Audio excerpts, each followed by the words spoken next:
नमस्कार, मैं हूं आपके साथ सोनिया। बुलेटिन की शुरुआत करेंगे। बीजेपी नेताओं ने प्रेस कॉन्फ्रेंस की। इस प्रेस कॉन्फ्रेंस में क्या कुछ खास रहा, आपको सुनाते हैं। आभार और धन्यवाद।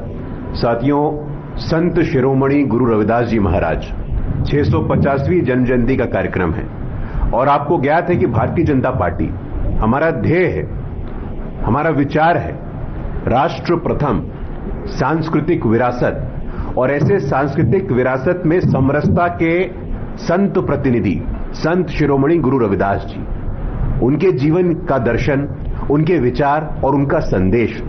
650 वर्ष पूर्व एक संत रविदास का जन्म होता है वाराणसी में, और उनका जीवन दर्शन, उनका संदेश है कि समाज में जो भेदभाव हो वो दूर कैसे हो। आज उनके जीवन से हम क्या प्रेरणा ले सकते हैं। भारतीय जनता पार्टी एकमात्र पॉलिटिकल पार्टी है जो एक वैचारिक आंदोलन भी है, और ये वैचारिक आंदोलन हमें प्रेरित करता है कि समाज को जोड़ने का काम हम कैसे करें। जहां एक तरफ ऐसी शक्तियां हैं जो भारत विरोधी ताकतों के साथ मिलकर के भारत को कमजोर करने का प्रयास करती है, वो समाज में जाति भेदभाव के नाम पर राजनीति करती है, लेकिन भारतीय जनता पार्टी की मंशा है, हमारा कमिटमेंट है, हमारी प्रतिबद्धता है कि समाज में एकता, सामाजिक समानता, सामाजिक न्याय और समावेशिता कैसे हो। और इसी प्रतिबद्धता के निमित्त हमारी पार्टी देशव्यापी अभियान कर रही है। 650वीं जन्म जयंती संत शिरोमणि गुरु रविदास जी की पूरे देश में यात्रा होगी, पूरे देश में संपर्क होगा, और गुरु रविदास के जीवन से जुड़े दर्शन, उनके विचारों को हम पूरे देश में लेकर के जाने वाले हैं। सरल बातों में महत्वपूर्ण बातें कैसे कही जाती हैं, ये संत गुरु रविदास हमें सिखाते हैं। मन चंगा तो कठौती में गंगा। आडंबर के विरोध में आपका मन साफ है, मन व्यथित है तो कुछ नहीं हो पाएगा, मन स्वच्छ है तो सारे काम हो जाएंगे। मीराबाई उनकी शिष्या रही, रामानंद के वो शिष्य रहे, कबीर हो, रविदास हो, गुरु नानक हो, ये हमारे इतिहास के प्रहरी हैं। आज हमें उनसे सीखने की आवश्यकता है। हमारा विचार परिवार है, हमारा दर्शन है, हमारा सांस्कृतिक राष्ट्रवाद है, हमारा सिविलाइजेशन है, और उस सिविलाइजेशनल कॉन्शियसनेस के माध्यम से भारतीय जनता पार्टी ने बड़ा ही पावन और पवित्र काम लिया है। पूरे देश में कलश यात्रा करेंगे, छात्रावासों में हम संपर्क करेंगे, और प्रधानमंत्री श्री नरेंद्र मोदी जी के शासनकाल में पिछले 10 वर्षों में, वो चाहे गुरु रविदास जी की पवित्र जन्मस्थली हो काशी में, वो चाहे मध्य प्रदेश का सागर हो जहां पे भव्य स्मारक का निर्माण हो रहा है, वो चाहे हरियाणा का कुरुक्षेत्र हो जहां पे रविदास जी के नाम पे मंदिर बन रहा है, हम ये बात पूरी संवेदनशीलता के साथ कहना चाहते हैं। संत रविदास हमारे लिए प्रेरणा पुंज हैं, प्रेरणा पुरुष हैं। बाकी लोगों के लिए राजनीति का विषय हो सकता है, लेकिन हम लोगों के लिए कमिटमेंट और प्रतिबद्धता का विषय है, सामाजिक एकता का विषय है। जिस प्रकार से प्रधानमंत्री मोदी जी ने बाबा साहेब अंबेडकर से जुड़े सभी स्थानों को, जहां उनका जन्म हुआ, जहां उनकी पढ़ाई हुई, उन सभी स्थानों पे जहां बाबा साहेब अंबेडकर का स्पर्श हुआ, उसको तीर्थ का दर्जा दिया था।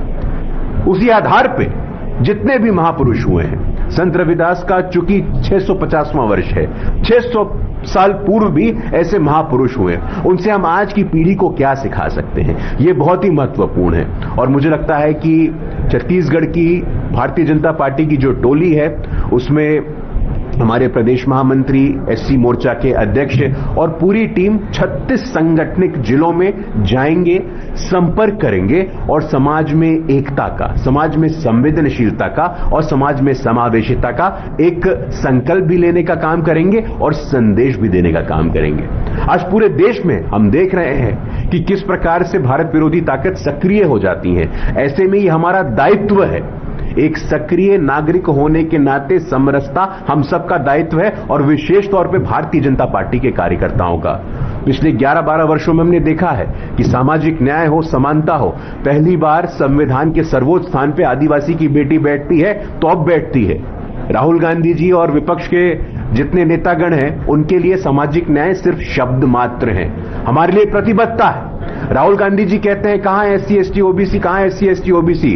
हमें मौका मिला तो मध्य प्रदेश में दलित समाज का उप मुख्यमंत्री बनता है, हमें मौका मिला तो राजस्थान में दलित समाज का उप मुख्यमंत्री बनता है, उड़ीसा में पहली बार सरकार आती है तो आदिवासी समाज का मुख्यमंत्री बनता है, छत्तीसगढ़ में आदिवासी समाज का मुख्यमंत्री बनता है। तो ये कमिटमेंट का विषय है, प्रतिबद्धता का विषय है, वैचारिक मजबूती का विषय है। इसलिए मैं आश्वस्त हूं, आशान्वित हूं, पूरी उम्मीद है और पूरा विश्वास है कि ये अगले वर्ष के माघ पूर्णिमा तक संत गुरु रविदास जी के जन्म जयंती तक यह अभियान हमारा सक्रियता से चलेगा और पूरी पार्टी समाज के हर वर्ग में जाएगी और हर वर्ग में जाकर के सुनिश्चित करने का काम करेगी कि कैसे हम आज भी संत गुरु रविदास के संदेश से, उनके संकल्पों से, उनके सीख से प्रेरणा ले और समाज में एकता और समानता का संदेश दे। आप सबका बहुत बहुत आभार, बहुत बहुत धन्यवाद। फिलहाल वक्त हो गया एक छोटे से ब्रेक का। ब्रेक के बाद फौरन लौटेंगे, बने रहिए हमारे साथ।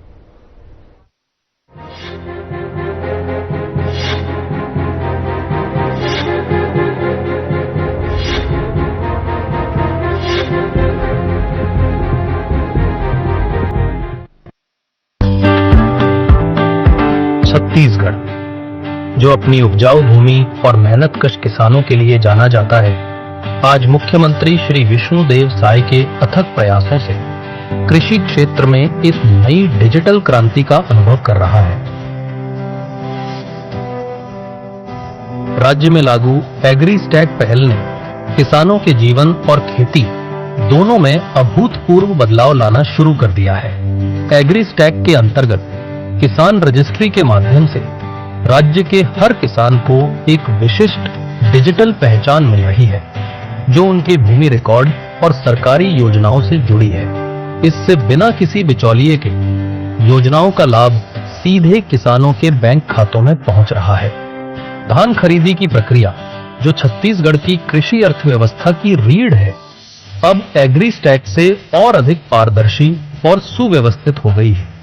किसानों को समय पर समर्थन मूल्य मिल रहा है और खरीद फरोख्त में पारदर्शिता आई है।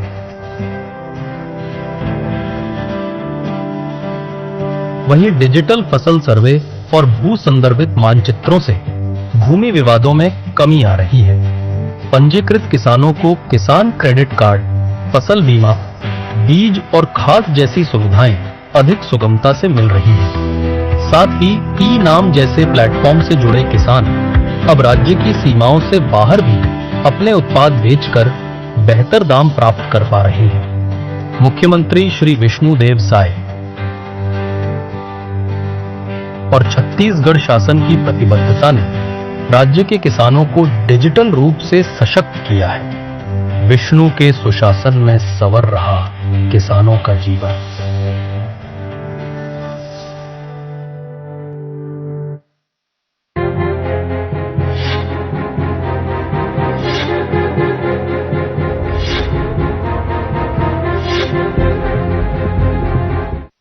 ब्रेक के बाद एक बार फिर स्वागत है। खबरों में आगे बढ़ेंगे। इलेक्ट्रॉनिक्स एवं सूचना प्रौद्योगिकी विभाग तथा चिप्स की प्रेस कॉन्फ्रेंस हुई। प्रेस कॉन्फ्रेंस में क्या कुछ खास रहा, आपको सुनाते हैं। इतनी फॉर्मल एटमॉस्फेयर में मैंने प्रेस कॉन्फ्रेंस नहीं की। मैं कोशिश करूंगा कि आप लोगों ने जो इतना समय दिया है और बहुत बड़ी संख्या में यहां पर आए हैं, मैं आपके समय का भी सम्मान कर पाऊं और संक्षिप्त रूप से जो चीजें आपके सामने में रख पाऊं वो होपफुली आपके माध्यम से जनता के लिए उपयोगी हो। इलेक्ट्रॉनिक्स और सूचना प्रौद्योगिकी विभाग जो है ये डे टू डे बेसिस पर जनता से जुड़ा भी है और ऑप्टिकली उतना जुड़ा नहीं भी है। सड़क, बिजली, पानी, आवास, ये सब का काम डे टू डे बेसिस पर जनता को दिखता है, चाहे वो लॉ एंड ऑर्डर हो, कृषि हो, स्वास्थ्य हो, ये सब बहुत इमीडिएटली जनता से हर दिन उसके बारे में कोई ना कोई मुद्दे जुड़ते हुए होते हैं, जो कि लोगों के बीच जाते रहते हैं। ये एक ऐसा डिपार्टमेंट है जिसमें कि बैकग्राउंड में भी बहुत सारा काम चलता है, फ्रंट पर उतना बड़ी समय में उतने बड़े संख्या में काम होता हुआ नहीं दिखता है। तो आई ट्राई कि मैं आपके समक्ष में आज इस प्रेस वार्ता के माध्यम से विभाग के उन बातों को रख सकूं जो कि जनता से ज्यादा जुड़े हुए हैं। बाय नो मीन्स ये विभाग के सारे कामकाज का लेखा जोखा है। कई ऐसे काम है जो कि हम दूसरे विभागों के साथ उनके लिए कर रहे हैं, जिसमें कि उनकी खुद की प्रोडक्टिविटी में कुछ इंक्रीज हो रहा है और होपफुली हम अच्छा काम कर रहे हैं। बट शायद वो इमीडिएटली लोगों को हमारे द्वारा किया गया डायरेक्ट काम के रूप में नहीं दिखेगा। तो मैं आप सभी का पुनः स्वागत करता हूं और आप यदि सभी लोग ओके हैं तो I'll go ahead with the formal conference. Thank you. एक प्रस्तुतिकरण है, मैं बहुत ज्यादा समय हो सकता है एक स्लाइड पर ना बिताऊं. At the end of press conference मैंने रिक्वेस्ट किया मयंक से कि डीपीआर के साथ में इसको शेयर कर देंगे ताकि आपके ऑफिशियल ग्रुप या जो इनफॉर्मल फॉर्मल ग्रुप्स बने होंगे उसमें ये इमीडिएटली शेयर हो जाएगा. आज के जो विषय हैं, आई थिंक 2 स्लाइड में उसके विषय हैं. Let's go. सबसे पहले सेवा सेतु. सेवा सेतु एक नजर में. सेवा सेतु माननीय मुख्यमंत्री जी ने अभी 2 महीने 3 महीने पहले लॉन्च किया. पहले ये ई डिस्ट्रिक्ट प्रोजेक्ट के नाम से जाना जाता था और ई डिस्ट्रिक्ट छत्तीसगढ़ में काफी पहले से, मैं समझता हूं कि लगभग 18, 19, 20 साल पहले से लागू है. धीरे धीरे करके उसमें वो सेवाएं जोड़ी गई जैसे जाति प्रमाण पत्र, आय प्रमाण पत्र, निवास प्रमाण पत्र, जो कि ऑनलाइन माध्यम से डेवलप हो रही थी. सेवा सेतु हमने इसका नामकरण चेंज किया और इसको नए फॉर्म में इसलिए लॉन्च किया क्योंकि इसमें ये 5 अलग अलग तरह की चीजें नई जोड़ी गई. सेवा की संख्या का विस्तार हुआ है. पहले जितनी सेवाएं थी वो आगे आज के दिन में बढ़ करके काफी बड़ी संख्या में हो गए हैं. बट मुख्य बात जो मैं बताना चाहता हूं वो ये है कि अभी इसमें 35 विभागों के टोटल सेवाएं जुड़ गई हैं. इसका जो डिलीवरी पॉइंट है वो आपका 3 तरह के केंद्र है. लोक सेवा केंद्र है जो कि सरकारी केंद्र है और वहां पर प्राइवेट व्यक्ति बैठता है लेकिन सरकारी परिसर में चल रहा है. ऐसे लगभग 1000 केंद्र पूरे प्रदेश में होंगे. इसके अलावा जो सीएससी सोसाइटी है उसके केंद्र चला करते हैं. परंपरागत रूप से वो चल रहे हैं और अभी सो अटल सेवा केंद्रों भी जो चलना शुरू है पंचायत ग्रामीण विकास विभाग में, वो भी सीएससी के माध्यम से संचालित हो रहे हैं. तो सीएससी के इस प्रदेश में लगभग 7-8 हजार केंद्र हैं.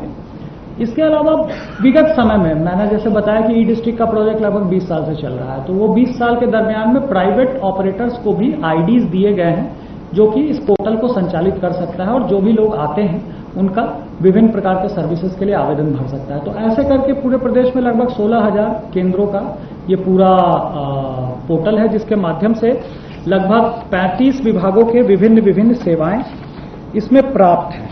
इसमें एक नजर में अगर देखेंगे इसमें जो ये लाइव जो आपको दिख रहा है इसका जो यूआरएल भी है ये लाइव यूआरएल है. सो मुझसे कई पत्रकार साथी ये कई बार फोन पर भी जानना चाहें कि ये क्या है, इसमें मैं अगर घर बैठे आवेदन करना चाहूं तो कर सकता हूं या नहीं. मैं सिंपली ये बताना चाह रहा हूं कि एक्चुअली ये वेब पोर्टल है. चॉइस केंद्रों में ये इसलिए चलता है क्योंकि हर व्यक्ति वेब पोर्टल को इस्तेमाल खुद से नहीं कर पाता. तो उसके लिए ज्यादा सुविधाजनक है कि वो एक चॉइस केंद्र में चला जाए, वहां का बैठा हुआ ऑपरेटर उसकी मदद कर देता है, उसका आवेदन भर देता है, आवेदन पर कार्रवाई हो जाती है, उसको उसका सर्टिफिकेट वगैरह मिल जाता है.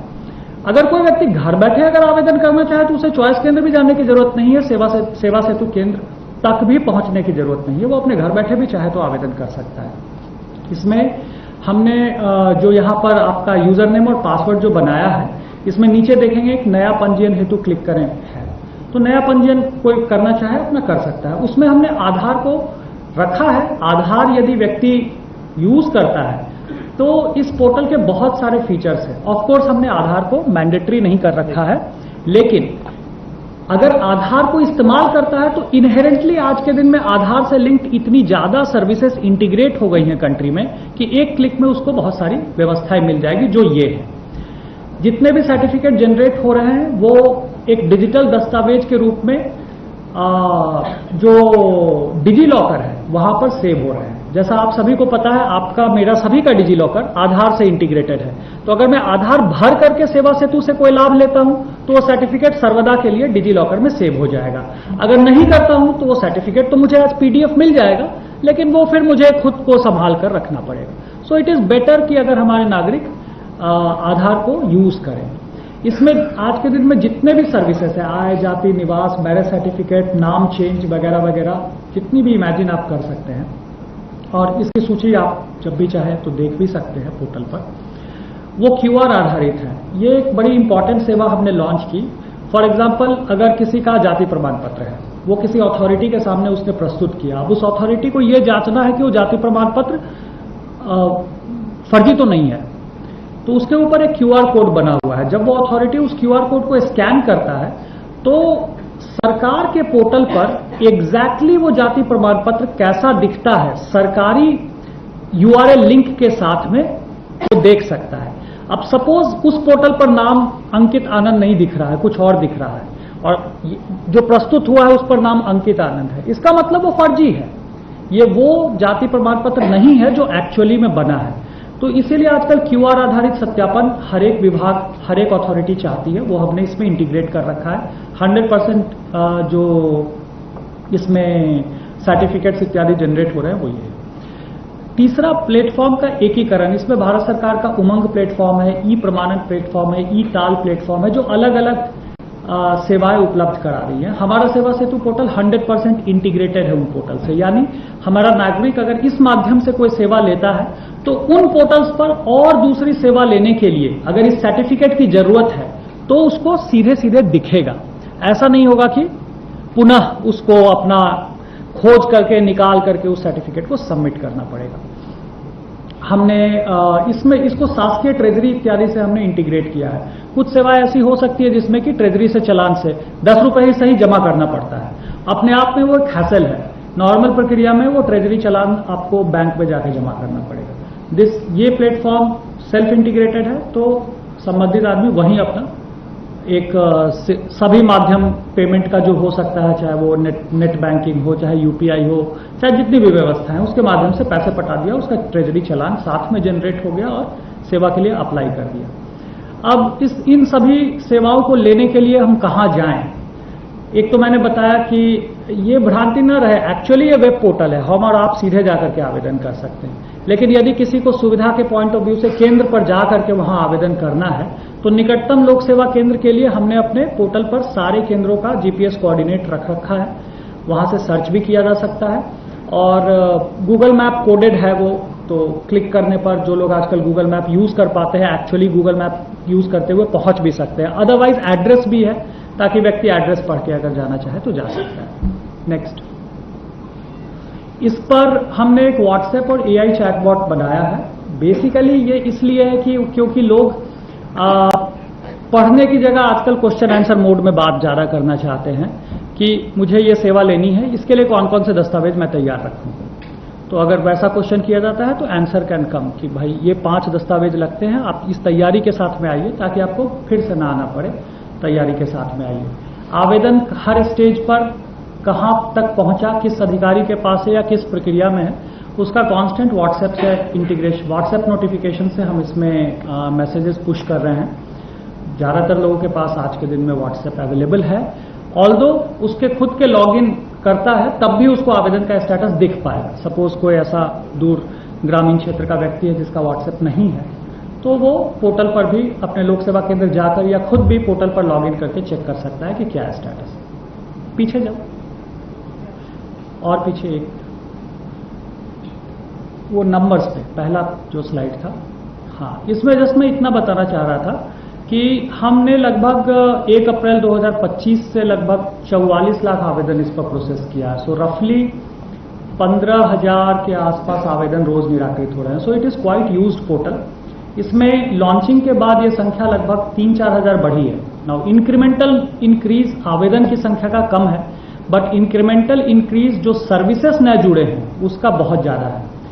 हमेशा ये होता है कि हाई वॉल्यूम सर्विस पहले जुड़ती है, लो वॉल्यूम की जो सर्विस है थोड़ी बाद में जुड़ती है, तो जो नए सर्विस आते हैं उसकी संख्या कम है। इसमें जो सबसे पॉपुलर नए सर्विसेज जो जुड़े हैं वो विवाह पंजीयन है। पहले ये पंचायत लेवल पर कागज में बना करता था और बहुत सारे रिक्वेस्ट मैं जब कलेक्टर रहा तब भी आते थे कि साहब ये विवाह पंजीयन कैसे होगा। आज के दिन में पंचायत का ये सर्विस ऑनलाइन है एंड वर्किंग वेरी वेल। दूसरा, महिलाओं की जब शादी हो जाती है तो नाम चेंज, ये बहुत बड़ा मुद्दा आता है। पहले उसके लिए आपका राजनांदगांव के प्रेस में जाकर के लोगों को अपना खुद का छपवाने के लिए भी काफी मशक्कत करनी पड़ती थी। Now it is online service, आपको आपका डिजिटल साइन किया हुआ नोटिफिकेशन निकला हुआ छपा हुआ विवाह के बाद का नाम चेंज सर्टिफिकेट लगभग 10 से 15 दिन का टाइम में मिल जाता है। और तो हमने सभी सेवा के लिए इस पोर्टल पर वो सेवा लगभग कितना समय में लगता है ये भी पोर्टल पर दिखाया हुआ है। नेक्स्ट, तो ये कुछ सेवाएं हैं जो कि काफी ज्यादा यूज हो रहे हैं। ऑल्दो टोटल सेवाओं की लिस्ट इसमें जो है वो थोड़ा पीछे चले जाओ, यहाँ पर दिखेगा। हाँ, नेक्स्ट नेक्स्ट नेक्स्ट नेक्स्ट, हाँ यहाँ टोटल 16,983 केंद्र, ये लाइव फिगर है। 564 सेवाएं हैं, 35 विभाग हैं, 44,42,991 कुल आवेदन मिले हैं, वो 1 अप्रैल 2025 से। तो 564 सेवाएं इस पर इंटीग्रेटेड है। हमारा एक टारगेट है कि लोक सेवा गारंटी के तहत जितनी सेवाएं आती हैं वो सभी विभाग या तो खुद के पोर्टल के माध्यम से ऑनलाइन दे या सेवा सेतु के माध्यम से दे। उसमें अभी कुछ गैप है, we are working on it, और ये जो गैप है इसको जीरो करना विभाग को निर्देश है माननीय मुख्यमंत्री जी के कि उसको आप जीरो करके लाइए। आपके लोक सेवा गारंटी की जो टोटल 725 अधिसूचित सेवाएं हैं, ये सबसे लास्ट रो में है, जिसमें से कि 324 सेवाएं अभी सेवा सेतु पर उपलब्ध हम करा पाए हैं। जो ये आपको गैप दिख रहा है लगभग 400 का, हमारा लक्ष्य है कि हम अगले 2 से 3 माह अधिकतम में इसको भी हम ऑनलाइन लेकर के आए, ताकि एक सिंगल जगह पर यदि कानून है कि लोक सेवा गारंटी का एक जिसमें कि समय सीमा में सेवा मिलनी है और नहीं मिलने पर उसमें कॉम्पेंसेशन और सभी प्रकार का प्रावधान भी है, तो वो कोई व्यक्ति ऑनलाइन एक्सेस कर सके। अभी भी हो सकता है कि यह सेवा समय पर ही मिल जाती होगी, बट माननीय मुख्यमंत्री जी का स्पष्ट निर्देश है कि इसको ऑनलाइन में लेकर के आना है, तो उस दिशा में हम लोग काम कर रहे हैं। लगभग 3 महीने में ये संख्या हम पूरा 100% पर लेकर के आए हैं। ये पिछले 3 महीने में लगभग 44 से बढ़कर के 324 हुए हैं। नेक्स्ट,